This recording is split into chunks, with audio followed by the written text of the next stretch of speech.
여러분 2021년도에 바뀐 내용을 좀 봤더니 지금 저희들이 하고 있는 그 과목이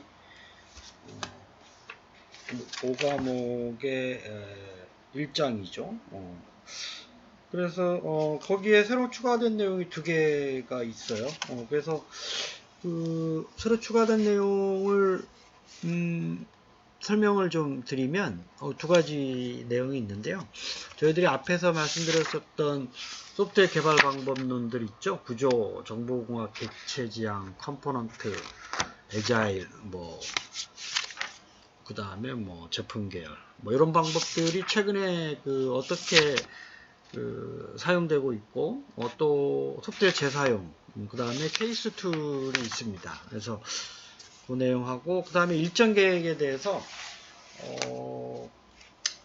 회사마다 사용되고 있는 소프트웨어 개발의 일정을 관리하기 위해서 퍼트 CPM이라는 아주 고전적 방법이 좀 있어요. 그 다음에 간트 차트는 기본적으로 알아셔야 돼가지고 그 내용을 좀 말씀을 드리도록 그렇게 하겠습니다. 그래서 2020년도에 교재를 산 학생은 요 강의 자료를 참고하시면 될 것 같아요. 내용이. 그렇죠? 그래서 소프트웨어공학의 발전적 추세라고 거창한 제목을 이제 잡아서 서술을 했는데 소프트웨어 재사용에 대한 얘기, 그 다음에 케이스 툴 두 가지를 이제 작년에 기출문제에 출제가 됐습니다. 그래서 이제 새로 추가를 한 내용인데 여러분들이 이제 현장에 가서 소프트웨어 개발을 이제 하게 되면 재사용을 반드시 이제 해야 돼요. 하지 않을 수가 없죠.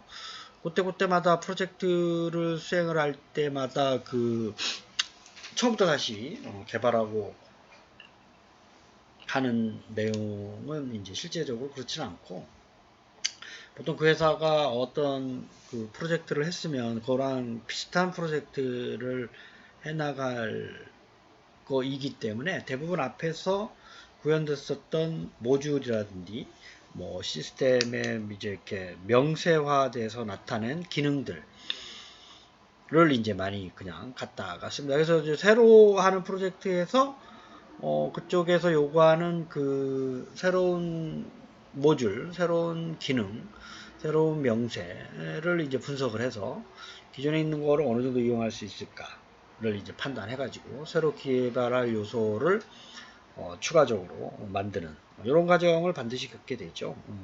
그래서 이런 것들을 소프트웨어 재사용 또는 소프트웨어 재사용 공학 이런 말을 쓰는데 기존에 개발되어 있는 소프트웨어를 말 그대로 리유즈, 재사용한다. 이렇게 생각을 하시면 정확합니다.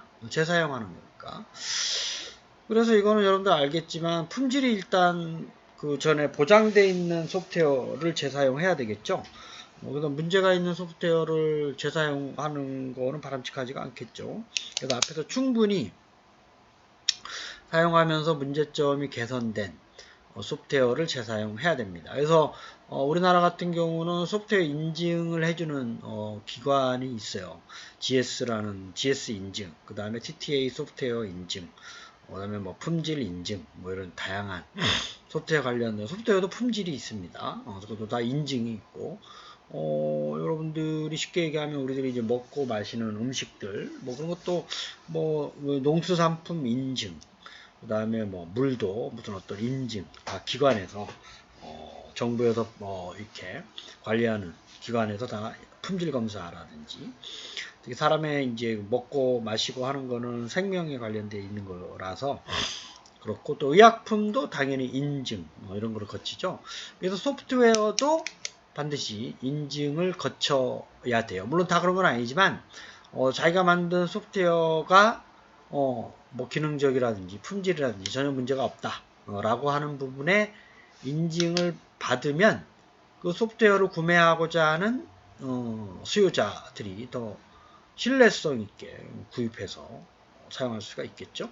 그런데 그런 관점에서 품질이라든지 생산성을 높이기 위한 수단으로 소프트웨어 인증을 재사용을 하고 있고, 인증을 받은 제품을 재사용하는데, 당연히 장점들이 뭐 6가지 정도 있죠.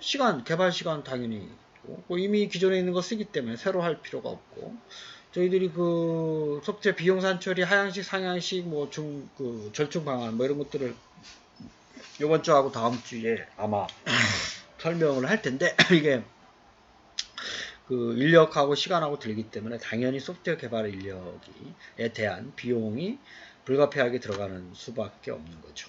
그래서 그런 비용하고 시간을 절약할 수 있다. 그 다음에 품질을 향상시키죠. 새로 하는 것보다 이미 검증된 품질이기 때문에. 그 다음에 이제 당연히 요 생산성, 시간이 단축되고 비용이 단축되고 하는 게 다 생산성이 향상되는 거니까. 그 다음에 품질이 이제 보증되기 때문에 위험물, 리스크가 없는 거죠. 그 다음에 이제 그쪽 방법에 대한 내가 갖고 있는 또 남이 갖고 있는 지식을 서로 공유하는 장점도 있어요. 재사용을 하게 되면. 그 다음에 시스템 명세, 어떤 기능을 해야 된다라는 명세를 가지고 소프트웨어 개발을 하는데, 뭐로 설계하고 코드화하고 이런 문서를 서로 공유하는데 효과적으로 사용할 수가 있다라고 하는 부분을 여러분들이 좀 소프트웨어 재사용의 장점, 여기서 이점이라고 했는데 장점을 얘기하는 겁니다. 그 재사용 방법은 두 가지가 있어요. 이게 이제 작년에 시험 문제가 나왔었는데, 합성 중심이라는 건 만든 모듈 중심으로, 생성 중심으로 하는 건 명세, 기능화된 명세 문서로, 약간 일치하는 부분도 없지 않아요. 그러니까 모듈 하나에 명세 하나면 이게 똑같은 말이고, 사실은 명세 하나에 어떤 기능적인 하나의 모듈이 여러 가지가 있을 수 있잖아요. 이게 이제 좀 큰 관점이고, 명세를 기능을 구현하는데 관련돼 있는 어떤 명세서의 설계 모델을 재사용하는 거죠. 그렇지 않고 어떠한 프로젝트의 모듈을 쭉 나열을 해가지고 그 모듈을 재사용하는 합성 중심, 모듈이 컴포지션이라고 보는 거죠. 그렇죠? 두 가지가 있습니다. 그래서 소프트웨어도 우리가 소프트웨어 공학이라는 과목이 있듯이 소프트웨어 제공학이라는 리엔지니어링, 어떻게 하면 앞에서 말씀드렸었던 이런 장점을 극대화시킬 수 있느냐를 고민하는 그런 방법에 대해서도 사람들이 많이 고민을 하고 있어요. 그렇죠? 그래서 유지보수 비용이 소프트웨어 개발과 관련돼서 많이 들어가는데, 보수성과 품질 향상을 어떻게 하느냐, 그 다음에 유지보수 생산성 향상을 또 어떻게 하느냐, 그 다음에 기존의 소프트웨어 기능을 어떻게 개조하고 개선하느냐, 그 다음에 유지보수의 예방적 차원에서 또 어떻게 해결하느냐. 그래서 요 자동화된 도구가 있는데요. 이게 대표적으로 케이스가 있습니다. 그래서 UML 같은 경우도 대표적으로 소프트웨어 공학에서 많이 쓰고 있는데, 제공학 관련돼서도 요거는 설계 분석부터, 그러니까 요거 분석부터 설계, 구현, 검사, 디버깅까지 자동화 도구들이 있어요. 이게 컴퓨터의 에이디드 도움을 받는 소프트웨어 공학이다. 그래서 그 회사 나름대로의 소프트웨어 공학 툴을 가지고 요거 분석부터 구현, 검사, 디버깅까지 하는 컴퓨터 자동화 도구들이 있어요. 소프트웨어죠, 일종의 것도. 케이스 툴이 일반적으로 많이 쓰이고 있고, 다른 도구들도 많이 있습니다. 요거를 기반으로 해가지고 그 회사의 그 나름대로의 기준에 맞춰서 커스터마이징 된 도구를 또 사용하는 소프트웨어 개발 회사들도 많이 있습니다. 그래서 소프트웨어 제공학은 당연히 아까 말씀드렸었던 여러 가지 장점을 극대화하기 위해서 이제 하는 방법이다라는 걸 여러분들이 알아두시고, 그래서 요 케이스라는 거는 소프트웨어다. 그렇죠? 그래서 객체 지향 시스템 도구이면서 재개발, 소프트웨어 개발하는 데 도움을 주고, 그다음에 소프트웨어가 태어나서부터 만들어지면서 소멸될 때까지, 이것도 라이프 사이클이 있다 그랬죠? 이런 걸 통합 관리해주는 도구입니다. 그 다음에 이런 실제적으로 관리도 하고 개발을 할 때도 요 방법을, 요 케이스 툴을 씁니다. 그래서 모든 요거 분석 부터 디버깅까지의 단계에 있어서 자동화된 도구를 지원을 해준다. 자동화 도구죠. 그래서 케이스 2를 많이 쓰고, 그래서 케이스의 주요 기능을 요약하면 태어나서부터 디버깅까지 전 단계 자동화를 하는 거고, 서로 연결시켜 주는 거고, 그 다음에 그 여러 가지 소프트웨어 개발 모형을 지원을 해주고, 그 다음에 그래픽 도구도 지원을 해줘요. 근데 대부분 그 UML처럼 그래픽화가 돼 있어요. 그래서 요 안에서 뭐 그쪽 소프트웨어에서 사용하고 있는 뭐 자바다 그러면 자바, C다 그러면 C까지 개발 환경을 다 갖고 있어요. 그래서 케이스2를 하나 가지고 전체적인 거를 할 수 있는 이런 방법이 실제적으로 실무에서도 많이 쓰이고 있습니다. 케이스 툴, 이건 많이 알아두세요. 그래서 책에 있는 연두 문제를 보면, 요게 이제 작년, 20년 8월 작년에, 요것도 작년에, 요거는 그 전에, 출제돼 있어. 소프트웨어 공학이라는 과목에서 출제가 됐었던 부분이니까, 그죠? 1번 문제 같은 경우가 전자칩, 뭐 하나 부품처럼 쓰는 게, 요게 그 합성 중심이다. 그죠? 컴포지션. 여기 보면, 컴포지션에 대한 얘기예요. 그죠? 그 다음에 두 번째가 장점이 아닌 것은, 소프트웨어 재사용을 하는 장점이 아닌 것은 부담 감소, 비용 절감, 뭐 명세 오류 억제, 개발 시간이 증가하진 않죠. 개발 시간이 더 줄어듭니다. 그렇죠? 그 다음에 5번 문제는 이것도 마찬가지로 장점이 아닌 것은 품질이 향상, 시간 감소, 비용 감소, 생산성 증가, 언어에 종속되진 않죠. 그렇죠? 얘는 이제 문제점이 되는 거죠. 그렇죠? 그러니까 이미 개발한 언어가 자바면 자바로 써야 되는 거죠. 그래서 장점이 아니라 단점이죠.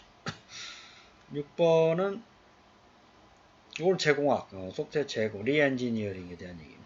그렇죠? 모터 소프트웨어의 그 개발 관련된 문제점들을 해결하기 위해서 재사용에 관련된 학문을 연구하는. 그렇죠?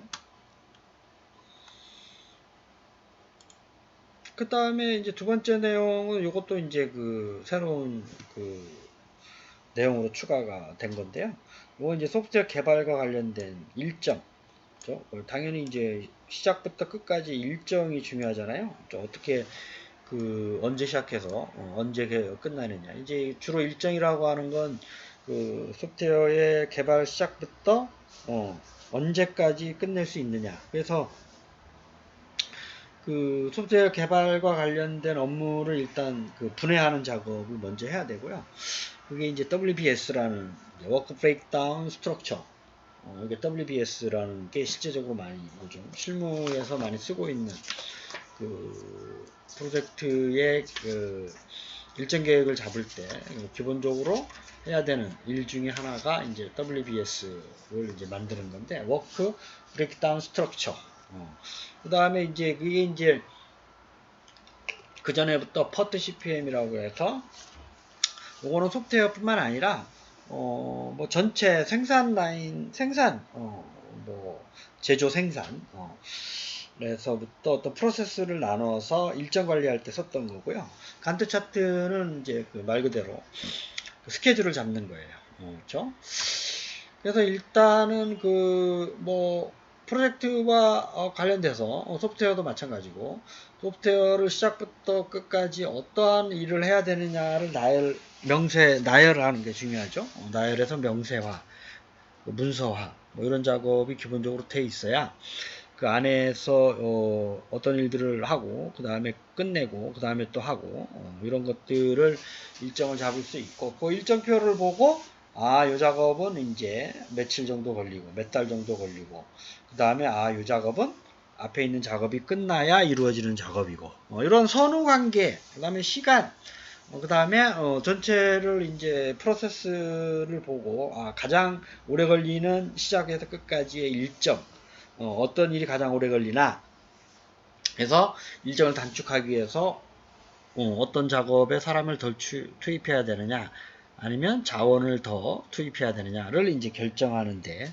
상당히 중요하게 쓰이고 있는 그림들입니다. 이게 그래서 이 책에서는 WBS라는 거는 설명을 자세히 안 하고 있는데 여러분 NCS라는 거 혹시 들어보시는지 모르겠는데요.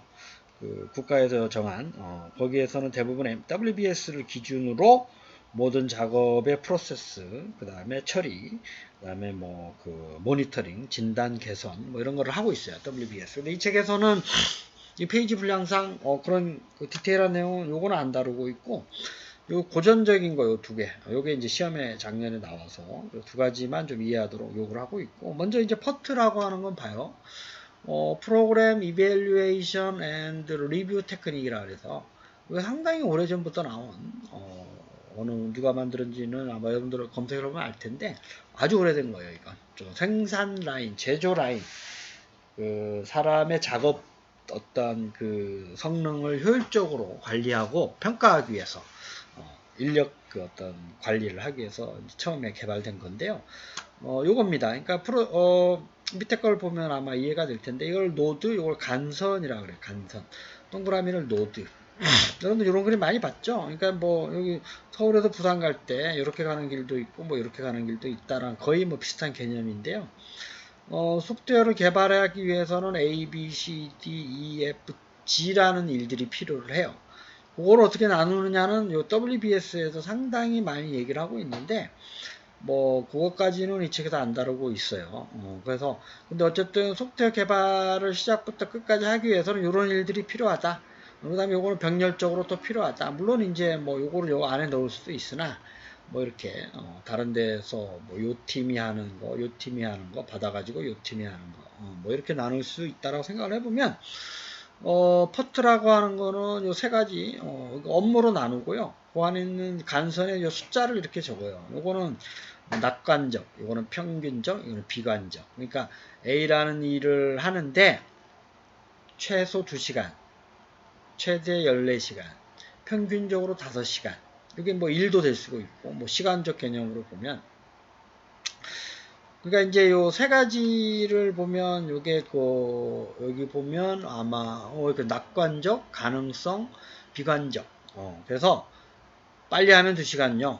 그 다음에 오래 하면 14시간. 그 다음에 평균적으로 5시간 걸린다. A를 하는데.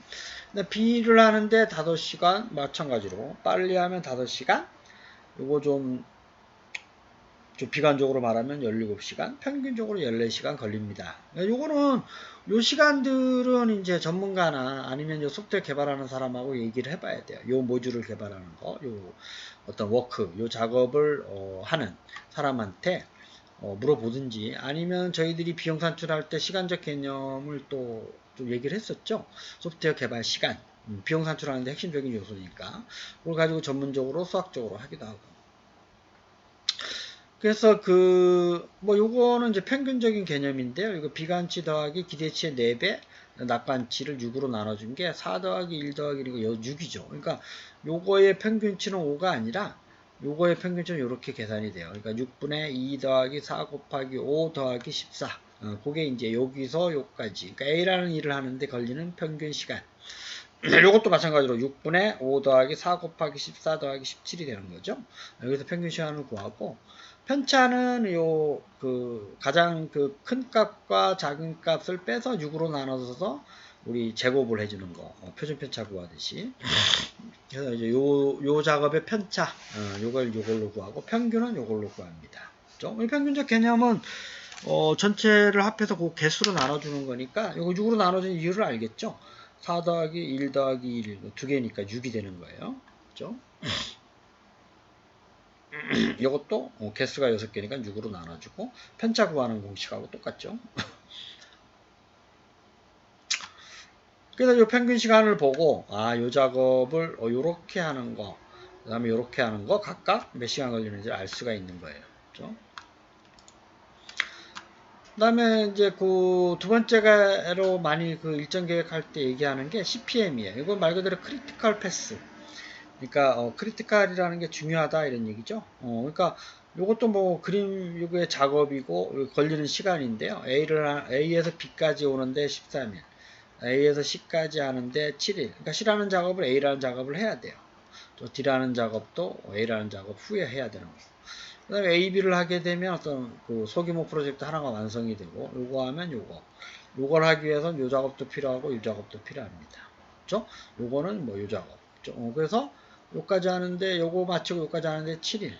이런 개념이에요. 요거로도 요거 하는데 요거 14일. 여기서는 뭐 그 기대치, 낙관치, 표준 뭐 평균치 여기 정확한 게 가능성 뭐 이렇게 나타내진 않고 그냥 걸리는 시간. 그렇게 하게 되면 얘는 뭘 하고자 하는 거냐면 요 A라는 작업에서 요 끝까지 요 작업을 완료할 때까지는 상당히 많은 길들이 있잖아요. 요렇게도 있고 그다음에 요렇게도 있고 그다음에 요렇게도 있고 좀 요렇게 그다음에 뭐 요렇게도 있고 그래서 요 기간을 다 요까지 이제 이루는 모든 길에 대해서 요 날수를 더해 가지고 가장 오래 걸리는 날수를 찾는 거예요. 그럼 그게 이제 크리티컬 패스가 되잖아요. 그죠? 어떤 이정표가 완성이 되기 위해서 최종 작업을 완성하기 위해서 모든 일들을 해야 되는데 가장 오래 걸리는 그 길이 뭐냐? 패스. 경로를 찾는 거예요. 경로. 그래서 이거는 이런 소프트웨어 개발에서 뿐만 아니라 그 앞에서도 마찬가지지만 앞에서 모든 그림들도 다 제조 생산 라인에서 어떤 작업과 그 작업 후에 이루어지는 모든 작업들의 일정을 한눈에 확인할 수가 있어요. 그래서 이렇게 보통 크리티컬 패스는 이렇게 진한 선으로 이렇게 나타내요. 진한 선으로. 그렇죠? 그래서 이 작업이 가장 중요하다. 그래서 경영진들이 그러면 이 작업에서 제일 오래 걸리는 작업이 뭐야? 요거가 여기 40죠? 네. 그러면 여기 그 사람을 더 투입을 해서 요거 좀 빨리 줄여라. 그러면 또 전체적인 일정이 줄어드니까요. 그죠? 그 다음에 요거 20일이나 왜 걸리는 거야? 그래서 여기 뭐 자원이 부족한 거야? 자원을 더 넣어서 줄이는 거죠. 그래서 그 이제 여기서 주의할 거는 요 작업을 하기 위해서는 요 작업도 필요하고 요 작업도 필요하잖아요. 그러니까 요 작업과 요 작업을 동시에 줄여야지 얘가 줄일 수가 있는 거예요. 이제 그런 것도 판단할 수가 있고. 그래서 뭐 이런 것도 소프트웨어 개발에서 많이 쓰입니다. 좀. 그 다음에 이제 요거는 일정표인데요. 간트 차트라는, 간트라는 사람이 만든 거예요. 이거 이제 뭐, 주가 됐든, 뭐, 월이 됐든, 1월부터 12월까지. 계획은 뭐, 한 달, 분석도 한 달, 뭐, 기본 설계 한 달, 그 다음 사용자 지침서를 2달 하면서 그 전에 요거를 같이 하는 거죠. 맞죠? 기본 설계 끝난 다음에 상세 설계 할 수 있잖아요. 뭐 이런 거죠. 얘가 끝난 다음에 얘하고 얘가 끝난 다음에 또 얘를 할 수가 있고 뭐 얘는 뭐 요 작업은 요 작업과 뭐 무관하게 패러럴하게 할 수가 있고 단 이 작업은 얘와 얘가 끝나지 않고 그러니까 얘가 끝나야 할 수 있는 거. 뭐 이런 것들을 볼 수가 있는 거예요. 그것뿐만 아니라 얘가 이제 1월부터 여기 1년짜리로구나 한눈에 볼 수가 있죠. 아까 앞에 거는 이걸 다 경로에 대해서 조사를 해야 되는 거고 이거는 이렇게 한눈에 이걸 이제 간트 차트라고 합니다.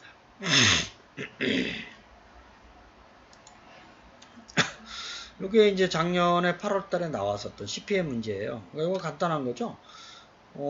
얼마나 오래 걸리느냐 이거예요. 그러면 이제 요 길과 그다음에 요 길과 요 길, 날짜를 다 더해주게 되면 요게 14일이 가장 오래 걸려요. 그래서 이제 14일이 되는 거죠. 그러니까 시작에서 끝까지 갈 수 있는 모든 경로에 대한 일을 더해서 그 경로명에 대해서 가장 큰 수를 구하는 방법이죠. 14일이 걸립니다.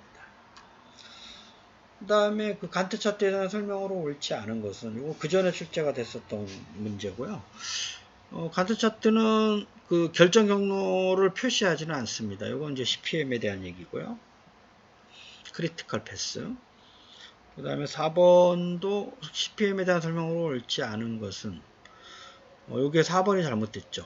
그래서 그 아까 말씀드렸다시피 요 CPM은 그러니까 이제 요 작업 뭐 요 작업이라고 하는 거는 요것만 돼서 되는 게 아니라 요것도 돼야 하는 거예요.